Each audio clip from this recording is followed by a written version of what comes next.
कर्पूरिगौरं करुणावतारं संसारसारं भुजगेन्द्रहारं सदा वसन्तं हृदयारविन्दे भवं भवानी सहितं नमामि। भगतजनों, आज हम श्री शिव पुराण रुद्र संहिता के द्वितीय खंड सती खंड की कथाओं का रसपान करेंगे। आज की कथा में हम सती का प्रश्न तथा उसके उत्तर में भगवान शिव के द्वारा ज्ञान एवं नैवेद्य भक्ति के स्वरूप का विवेचन तथा दंडकारण्य में शिव को श्री राम के प्रति मस्तक झुकाते देखकर सती का मोह तथा शिव की आज्ञा से उनके द्वारा श्री राम की परीक्षा, इस कथा का रसपान करेंगे। तो आइए सर्वप्रथम भगवान का स्मरण करते हुए सब बोलिए गौरी शंकर भगवान की जय। आइए अब कथा सुनते हैं। सूत जी कहते हैं, कैलाश तथा हिमालय पर्वत पर श्री शिव और सती के विविध विहारों का विस्तार पूर्वक वर्णन करने के पश्चात ब्रह्मा जी ने कहा कि हे मुने, एक दिन की बात है, देवी सती एकांत में भगवान शंकर से मिली और उन्हें भक्ति पूर्वक प्रणाम करके दोनों हाथ जोड़कर खड़ी हो गई। प्रभु शंकर को पूर्ण प्रसन्न जानकर नमस्कार करके विनीत भाव से खड़ी हुई दक्ष कुमारी सती भक्ति भाव से अंजलि बांधकर उन्हें बोली। सती ने कहा, हे देवादिदेव महादेव, हे करुणा सागर प्रभु, हे दीनों उद्धार प्रायण, हे महायोगिन, मुझ पर आप कृपा कीजिए। आप परम पुरुष हैं, सबके स्वामी हैं, रजोगुण सतवगुण और तमोगुण से परे हैं। आप निर्गुण भी हैं, सगुण भी हैं, सबके साक्षी निर्विकार और महाप्रभु हैं। हे हर, मैं धन्य हूँ जो आपकी कामिनी और आपके साथ सुंदर विहार करने वाली आपकी मैं प्रिया हुई। हे स्वामिन, आप अपनी भक्त वत्सलता से ही प्रेरित होकर मेरे पति हुए हैं। हे नाथ, मैंने बहुत वर्षों तक आपके साथ विहार किया है। हे महेशान, इससे मैं बहुत संतुष्ट हुई हूँ और अब मेरा मन उधर से हट गया है। हे देवेश्वर, हे हर, अब तो मैं उस परम तत्व का ज्ञान प्राप्त करना चाहती हूँ जो निर्तिशय सुख प्रदान करने वाला है तथा जिसके द्वारा जीव संसार दुख से अनायास ही उद्धार पा सकता है। हे नाथ, जिस कर्म का अनुष्ठान करके विषय जीव भी परम पद को प्राप्त कर ले और संसार बंधन में न बंधे, उसे आप बताइए, मुझ पर आप कृपा कीजिए। ब्रह्मा जी कहते हैं, हे मुने, इस प्रकार आदिशक्ति महेश्वरी सती ने केवल जीवों के उद्धार के लिए जब उत्तम भक्ति भाव के साथ भगवान शंकर से प्रश्न किया, तब उनके उस प्रश्न को सुनकर स्वेच्छा से शरीर धारण करने वाले तथा योग के द्वारा भोग से विरक्त चित्त वाले स्वामी शिव ने अत्यंत प्रसन्न होकर सती से इस प्रकार कहा। शिव जी बोले, हे देवी, हे दक्ष नंदिनी महेश्वरी, सुनो, मैं उस परम तत्व का वर्णन करता हूँ जिससे वासनाबद्ध जीव तत्काल मुक्त हो सकता है। हे परमेश्वरी, तुम विज्ञान को परम तत्व जानो। विज्ञान वह है जिसके उदय होने पर मैं ब्रह्मा हूँ, ऐसा दृढ़ निश्चय हो जाता है। ब्रह्मा के सिवा दूसरे किसी वस्तु का स्मरण नहीं रहता तथा उस विज्ञानी पुरुष की बुद्धि सर्वथा शुद्ध हो जाती है। हे प्रिय, वह विज्ञान दुर्लभ है। इस त्रिलोकी में उसका ज्ञाता कोई विरला ही हो पाता है। वह जो और जैसा भी है, सदा मेरा स्वरूप ही है। साक्षात परात्पर ब्रह्मा है। उस विज्ञान की माता है मेरी भक्ति, जो भोग और मोक्ष रूप फल प्रदान करने वाली है। वह मेरी कृपा से सुलभ होती है। भक्ति 9 प्रकार की बताई गई है। सती, भक्ति और ज्ञान में कोई भेद नहीं है। भक्त और ज्ञानी दोनों को ही सदा सुख प्राप्त होता है। जो भक्ति का विरोधी है, उसे ज्ञान की प्राप्ति नहीं होती। हे देवी, मैं सदा भक्त के अधीन रहता हूँ और भक्ति के प्रभाव से जातिहीन नीच मनुष्यों के घरों में भी चला जाता हूँ मैं, इसमें संशय नहीं है। सती, वह भक्ति 2 प्रकार की है, सगुणा और निर्गुणा। जो वैधि अर्थात शास्त्र विधि से प्रेरित और जो स्वाभाविक अर्थात हृदय के सहज अनुराग से प्रेरित भक्ति होती है, वह श्रेष्ठ है तथा इससे भिन्न जो कामना मूलक भक्ति होती है, वह निम्न कोटि की मानी गई है। पूर्वोक्त सगुणा और निर्गुणा ये दोनों प्रकार की भक्तियाँ नैष्ठिकी और अनैष्टिकी के भेद से दो भेद वाली हो जाती हैं। नैष्टिकी भक्ति 6 प्रकार की जाननी चाहिए और अनैष्टिकी एक ही प्रकार की कही गई है। विद्वान पुरुष विहिता और अविहिता आदि भेद से उसे अनेक प्रकार की मानते हैं। इन द्विध भक्तियों के बहुत से भेद प्रभेद होने के कारण इनके तत्व का अन्यत्र वर्णन किया गया है। हे प्रिय, मुनियों ने सगुणा और निर्गुणा दोनों भक्तियों के 9 अंग बताए हैं। दक्षनंदिनी, मैं उन 9 अंगों का वर्णन करता हूँ, तुम प्रेम पूर्वक सुनो। देवी, श्रवण, कीर्तन, स्मरण, सेवन, दास्य, अर्चन, सदा मेरा वंदन, सख्य और आत्मसमर्पण, ये विद्वानों ने भक्ति के 9 अंग माने हैं। हे शिवे, भक्ति के उपांग भी बहुत से बताए गए हैं। देवी, अब तुम मन लगाकर मेरी भक्ति के पूर्वोक्त 9 अंगों के पृथक पृथक लक्षण सुनो। वे लक्षण भोग तथा मोक्ष प्रदान करने वाले हैं। जो स्थिर आसन से बैठकर तन मन आदि से मेरी कथा कीर्तन आदि का नित्य सम्मान करता हुआ प्रसन्नता पूर्वक अपने श्रवण पुटों से उसके अमृतोपम रस का पान करता है, उसके इस साधन को श्रवण कहते हैं। जो हृदय आकाश के द्वारा मेरे दिव्य जन्म कर्मों का चिंतन करता हुआ प्रेम से वाणी के द्वारा उनका उच्च स्वर से उच्चारण करता है, उसके इस भजन साधन को कीर्तन कहते हैं। हे देवी, मुझ नित्य महेश्वर को सदा और सर्वत्र व्यापक जानकर जो संसार में निरंतर निर्भय रहता है, उसी को स्मरण कहा गया है। अरुणोदय से लेकर हर समय सेवा की अनुकूलता का ध्यान रखते हुए हृदय और इंद्रियों से जो निरंतर सेवा की जाती है, वही सेवन नामक भक्ति है। अपने को प्रभु का किंकर समझकर हृदय अमृत के भोग से स्वामी का सदा प्रिय संपादन करना दास्य कहा गया है। अपने धन वैभव के अनुसार शास्त्रीय विधि से मुझ परमात्मा को सदा पाद आदि 16 उपचारों का जो समर्पण करना है, उसे अर्चन कहते हैं। मन से, ध्यान से और वाणी से वंदनात्मक मंत्रों के उच्चारण पूर्वक 8 अंगों से भूतल का स्पर्श करते हुए जो इष्ट देव को नमस्कार किया जाता है, उसे वंदन कहते हैं। ईश्वर मंगल या अमंगल जो कुछ भी करता है, वह सब मेरे मंगल के लिए ही है, ऐसा दृढ़ विश्वास रखना सख्य भक्ति का लक्षण है। देह आदि जो कुछ भी अपनी कही जाने वाली वस्तु है, वह सब भगवान की प्रसन्नता के लिए उन्हीं को समर्पित करके अपने निर्वाह के लिए भी कुछ बचाकर न रखना अथवा निर्वाह की चिंता से भी रहित हो जाना आत्मसमर्पण कहलाता है। ये मेरी भक्ति के 9 अंग हैं जो भोग और मोक्ष प्रदान करने वाले हैं। इनसे ज्ञान का प्रकाट्य होता है तथा ये सब साधन मुझे अत्यंत प्रिय हैं। मेरी भक्ति के बहुत से उपांग भी कहे गए हैं, जैसे बिल्व आदि का सेवन आदि। इनको विचार से समझ लेना चाहिए। हे प्रिय, इस प्रकार मेरी सांगोपांग भक्ति सबसे उत्तम है। यह ज्ञान वैराग्य की जननी है और मुक्ति इसकी दासी है। यह सदा सब साधनों से ऊपर विराजमान है। इसके द्वारा संपूर्ण कर्मों के फल की प्राप्ति होती है। यह भक्ति मुझे सदा तुम्हारे समान ही प्रिय है। जिसके चित्त में नित्य निरंतर यह भक्ति निवास करती है, वह साधक मुझे अत्यंत प्यारा है। हे देवेश्वरी, तीनों लोकों और चारों युगों में भक्ति के समान दूसरा कोई सुखदायक मार्ग नहीं है। कलयुग में तो यह विशेष सुखद एवं सुविधाजनक है। हे देवी, कलयुग में प्रायः ज्ञान और वैराग्य के कोई ग्राहक नहीं है, इसलिए वे दोनों वृद्ध, उत्साह शून्य और जर्जर हो गए हैं। परंतु भक्ति कलयुग में तथा अन्य सब युगों में भी प्रत्यक्ष फल देने वाली है। भक्ति के प्रभाव से मैं सदा उसके वश में रहता हूँ, इसमें संशय नहीं है। संसार में जो भक्तिमान पुरुष हैं, उसकी मैं सदा सहायता करता हूँ। उसके सारे विघ्नों को मैं दूर हटाता हूँ। उस भक्त का जो शत्रु होता है, वह मेरे लिए दंडनीय है, इसमें संशय नहीं है। देवी, मैं अपने भक्तों का रक्षक हूँ। भक्त की रक्षा के लिए ही मैंने कुपित हो अपने नेत्र जनित अग्नि से काल को भी दग्ध कर डाला था। हे प्रिय, भक्त के लिए मैं पूर्व काल में सूर्य पर भी अत्यंत क्रुद्ध हो उठा था। शूल लेकर मैंने उन्हें मार भगाया था।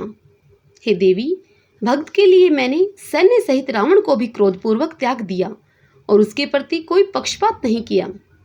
सती देवेश्वरी, बहुत कहने से क्या लाभ है। मैं सदा ही भक्त के अधीन रहता हूँ और भक्ति करने वाले पुरुष के अत्यंत वश में हो जाता हूँ। ब्रह्मा जी कहते हैं, नारद, इस प्रकार भक्त का महत्व सुनकर दक्षकन्या सती को बड़ा ही हर्ष हुआ। उन्होंने अत्यंत प्रसन्नता पूर्वक भगवान शिव को मन ही मन प्रणाम किया। हे मुने, सती देवी ने पुनः भक्ति कांड विषयक शास्त्र के विषय में भक्ति पूर्वक पूछा। उन्होंने जिज्ञासा की, जो लोक में सुखदायक तथा जीवों के उद्धार के साधनों का प्रतिपादक है, वह शास्त्र कौन सा है?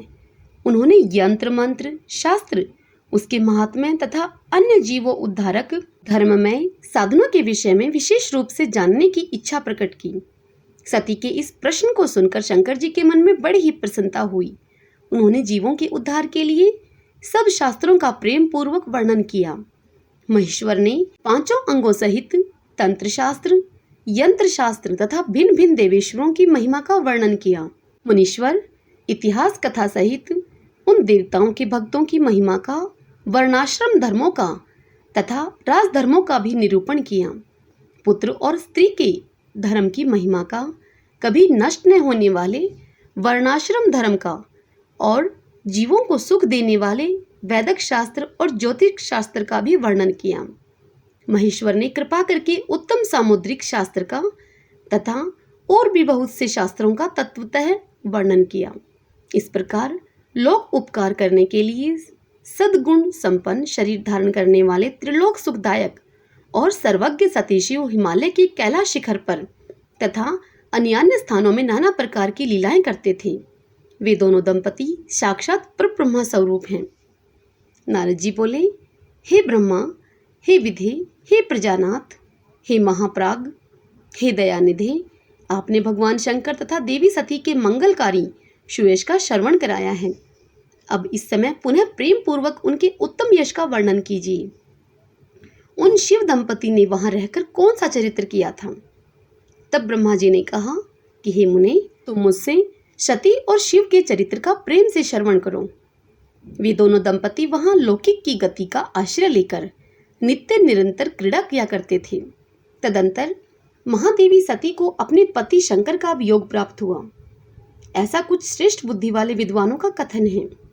परंतु हे मुने, वास्तव में उन दोनों का परस्पर वियोग कैसे हो सकता है भला?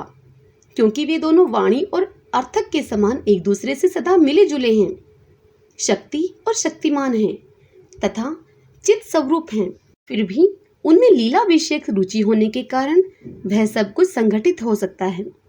सती और शिव यद्यपि ईश्वर हैं, तो भी लौकिक रीति का अनुसरण करके वे जो जो लीलाएं करते हैं, वे सब संभव हैं।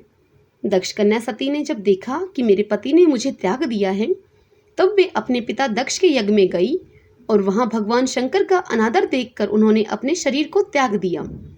वे ही सती पुनः हिमालय के घर पार्वती के नाम से प्रकट हुई और बड़ी भारी तपस्या करके उन्होंने विवाह के द्वारा पुनः भगवान शिव को प्राप्त कर लिया। सूत जी कहते हैं कि हे महर्षियों, ब्रह्मा जी की यह बात सुनकर नारद जी ने विधाता से शिवा और शिव के महान यश के विषय में इस प्रकार पूछा। नारद जी ने ब्रह्मा जी से कहा, हे महाभाग विष्णु शिष्य, हे विधाता, आप मुझे शिव और शिवा के भाव तथा आचार से संबंध रखने वाले उनके चरित्र को विस्तार पूर्वक सुनाइए। हे तात, भगवान शंकर ने अपने प्राणों से भी प्यारी धर्मपत्नी सती का किस लिए त्याग किया? यह घटना तो मुझे बड़ी ही विचित्र जान पड़ती है, अतः इसे आप मुझे अवश्य कहें। आज आपके पुत्र दक्ष के यज्ञ में भगवान शिव का अनादर कैसे हुआ? वहां पिता के यज्ञ में जाकर सती ने अपने शरीर का त्याग किस प्रकार किया? उसके बाद वहां क्या क्या हुआ? भगवान महेश्वर ने क्या किया? ये सब बातें आप मुझसे कहिए। इन्हें सुनने के लिए मेरे मन में बड़ी ही श्रद्धा है। तब ब्रह्मा जी ने कहा, मेरे पुत्रों में श्रेष्ठ महाप्राग, हे तात नारद, तुम महर्षियों के साथ बड़े प्रेम से भगवान चंद्रमौलिका का यह चरित्र सुनो। श्री विष्णु आदि देवताओं से सेवित परब्रह्मा परमेश्वर को नमस्कार करके मैं उनके महान अद्भुत चरित्र का वर्णन आरंभ करता हूँ। हे मुने, यह सब भगवान शिव की लीला ही है। वे प्रभु अनेक प्रकार की लीला करने वाले स्वतंत्र और निर्विकार हैं। देवी सती भी वैसी ही हैं, अन्यथा वैसा कर्म करने में कौन समर्थ हो सकता है भला? परमेश्वर शिव ही परब्रह्मा परमात्मा हैं। एक समय की बात है, तीनों लोकों में विचरने वाले लीला विशारद भगवान रुद्र सती के साथ बैल पर आरूढ़ होकर इस भूतल पर भ्रमण कर रहे थे। घूमते घूमते वे दंडकारण्य में आए। वहां उन्होंने लक्ष्मी सहित भगवान श्री राम को देखा, जो रावण द्वारा छल पूर्वक हरी गई और अपनी प्यारी पत्नी सीता जी की खोज कर रहे थे। वे हा सीते ऐसा उच्च स्वर से पुकारते, जहां तहां देखते और बार बार रोते थे। उनके मन में विरह का आवेश छा गया था। सूर्यवंश में उत्पन्न वीर भूपाल दशरथ नंदन भरताग्रज श्री राम आनंद रहित होकर लक्ष्मण के साथ वन में भ्रमण कर रहे थे और उनकी कांति फीकी पड़ गई थी।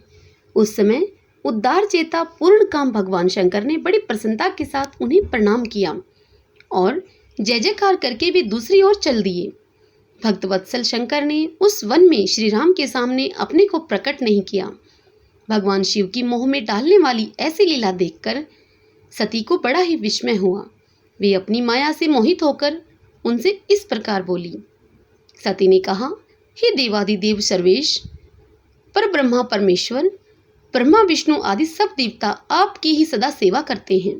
आप ही सबके द्वारा प्रणाम करने योग्य हैं। सबको आपका ही सर्वदा सेवन और ध्यान करना चाहिए। अंत शास्त्र के द्वारा यत्न पूर्वक जानने योग्य निर्विकार परम प्रभु आप ही हैं। हे नाथ, यह दोनों पुरुष कौन हैं? इनकी आकृति विरह व्यथा से व्याकुल दिखाई देती है। ये दोनों धनुर्धर वीर वन में विचरते हुए कलेश के भागी और दीन हो रहे हैं। इनमें जो ज्येष्ठ है उसकी अंग कांति नील कमल के समान श्याम है। उसे देखकर किस कारण से आप आनंद विभोर हो उठे थे? आपका चित्त क्यों अत्यंत प्रसन्न हो गया था? आप इस समय भगत के समान विनम्र क्यों हो गए थे? हे स्वामिन, कल्याणकारी शिव, आप मेरे संशय को सुने। हे प्रभु, सेव्य स्वामी अपने सेवक को प्रणाम करे, यह उचित नहीं जान पड़ता।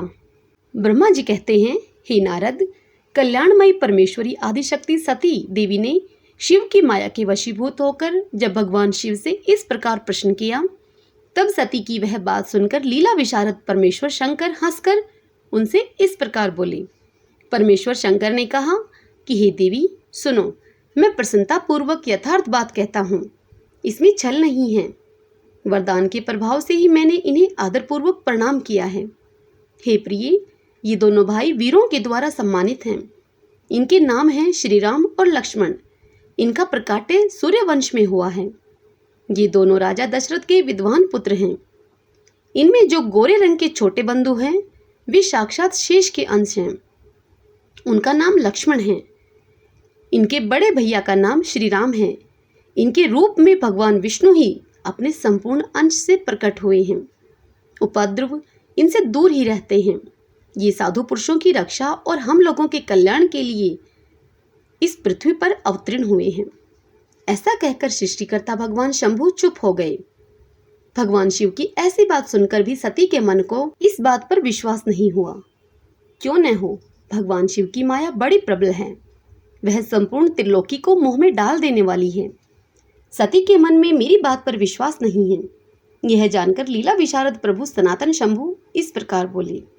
शिव ने कहा, हे देवी, मेरी बात सुनो। यदि तुम्हारे मन में मेरे कथन पर विश्वास नहीं है तो तुम वहां जाकर अपनी ही बुद्धि से श्री राम की परीक्षा कर लो। प्यारी सती, जिस प्रकार तुम्हारा मोह या भ्रम नष्ट हो जाए तुम वह करो। तुम वहां जाकर परीक्षा करो, तब तक मैं इस बरगद के नीचे खड़ा हूँ। ब्रह्मा जी कहते हैं, हे नारद, भगवान शिव की आज्ञा से ईश्वरी सती वहां गई और मन ही मन यह सोचने लगी कि मैं वनचारी श्री राम की परीक्षा कैसे करूं। अच्छा, मैं सीता का रूप धारण करके श्री राम के पास चलूं। यदि राम साक्षात विष्णु हैं तब तो सब कुछ जान लेंगे, अन्यथा वे मुझे नहीं पहचानेंगे। ऐसा विचार करके सती सीता का रूप धरकर श्री राम के समीप उनकी परीक्षा लेने के लिए चली गई। वास्तव में वे मोह में पड़ गई थी। सती को सीता के रूप में सामने आई देख शिवजी तथा शिव का जाप करते हुए रघुकुल नंदन श्री राम सब कुछ जान गए और हंसते हुए उन्हें नमस्कार करके इस प्रकार बोले। श्री राम ने पूछा, हे सती जी, आपको नमस्कार है। आप प्रेम पूर्वक बताएं, भगवान शंभु कहाँ हैं? आप पति के बिना अकेली इस वन में क्यों कर आई हैं? हे देवी, आपने अपना रूप त्याग कर किस लिए यह नूतन रूप धारण किया है? मुझ पर कृपा करके इसका कारण बताइए। श्री रामचंद्र जी की यह बात सुनकर सती उस समय आश्चर्यचकित हो गई। वे शिव जी की कही हुई बात का स्मरण करके और उसे यथार्थ समझकर बहुत ही लज्जित हुई। श्री राम को साक्षात विष्णु जानकर अपने रूप को प्रकट करके मन ही मन भगवान शिव के चरण अरविंदों का चिंतन करती हुई प्रसन्नचित्त हुई सती उनसे इस तरह बोली। सती बोली, हे रघुनंदन, स्वतंत्र परमेश्वर भगवान शिव मेरे तथा अपने पार्षदों के साथ पृथ्वी पर भ्रमण करते हुए इस वन में आ गए थे। यहाँ उन्होंने सीता की खोज में लगे हुए लक्ष्मण सहित आपको देखा। उस समय सीता के लिए तुम्हारे मन में बड़ा ही कलेश था और तुम विरह शोक से पीड़ित दिखाई देते थे। उस अवस्था में तुम्हें प्रणाम करके वे चले गए और उस वट वृक्ष के नीचे अभी भी खड़े हुए हैं। भगवान शिव बड़े आनंद के साथ तुम्हारे वैष्णव रूप की उत्कृष्ट महिमा का गान कर रहे थे। यद्यपि उन्होंने तुम्हें चतुर्भुज विष्णु के रूप में नहीं देखा, तो भी तुम्हारा दर्शन करते ही वे आनंद विभोर हो गए। इस निर्मल रूप की ओर देखते हुए उन्हें बड़ा आनंद प्राप्त हुआ। इस विषय में मेरे पूछने पर भगवान शंभु ने जो बात कही, उसे सुनकर मेरे मन में भ्रम उत्पन्न हो गया। अतः हे राघवेंद्र, मैंने उनकी आज्ञा लेकर तुम्हारी परीक्षा की है। श्री राम, अब मुझे ज्ञात हो गया है कि तुम साक्षात विष्णु हो। तुम्हारी सारी प्रभुता मैंने अपनी आंखों से देख ली है। अब मेरा संशय दूर हो गया है। तो भी हे महामते, तुम मेरी बात सुनो। मेरे सामने यह सच सच बतलाओ कि तुम भगवान शिव के भी वंदनीय कैसे हो गए। मेरे मन में यही एक संदेह है, इसे निकाल दो और शीघ्र ही मुझे पूर्ण शांति प्रदान करो। सती का यह वचन सुनकर श्री राम के नेत्र प्रफुल्ल कमल के समान खिल उठे। उन्होंने मन ही मन अपने प्रभु भगवान शिव का स्मरण किया। इससे उसके हृदय में प्रेम की बाढ़ आ गई। हे मुने, आज्ञा न होने के कारण वे सती के साथ भगवान शिव के निकट नहीं गए तथा मन ही मन उनकी महिमा का वर्णन करके श्री रघुनाथ जी ने सती से यह कहना प्रारंभ किया। हरि ओम तत्सत। भगतजनों, यह कथा यहीं संपूर्ण होती है। इससे आगे की कथा हम अगले अध्याय में श्रवण करेंगे। अगले अध्यायों में हम श्री शिव के द्वारा गोलोक धाम में श्री विष्णु का गोपेश के पद पर अभिषेक तथा उनके प्रति प्रणाम का प्रसंग सुनाकर श्री राम के द्वारा सती के मन का संदेह दूर करना, सती का शिव के द्वारा मानसिक त्याग और प्रयाग में समस्त महात्मा मुनियों के द्वारा किए गए यज्ञ में दक्ष का भगवान शिव को तिरस्कार पूर्वक श्राप देना तथा नंदी के द्वारा ब्राह्मण कुल को श्राप प्रदान करना, भगवान शिव का नंदी को शांत करना, इस कथा का रसपान करेंगे। अब अंत में आपसे एक छोटी सी रिक्वेस्ट, यदि आपको मेरे द्वारा सुनाई हुई यह कथाएं पसंद आ रही हैं तो वीडियो को लाइक अवश्य करें और खूब शेयर करें, खूब पुण्य कमाएं और कमेंट बॉक्स में ओम नमः शिवाय लिखें। सब बोलिए गौरी शंकर भगवान की जय। जय श्री कृष्णा, राधे राधे। मिलते हैं अगली कथा में।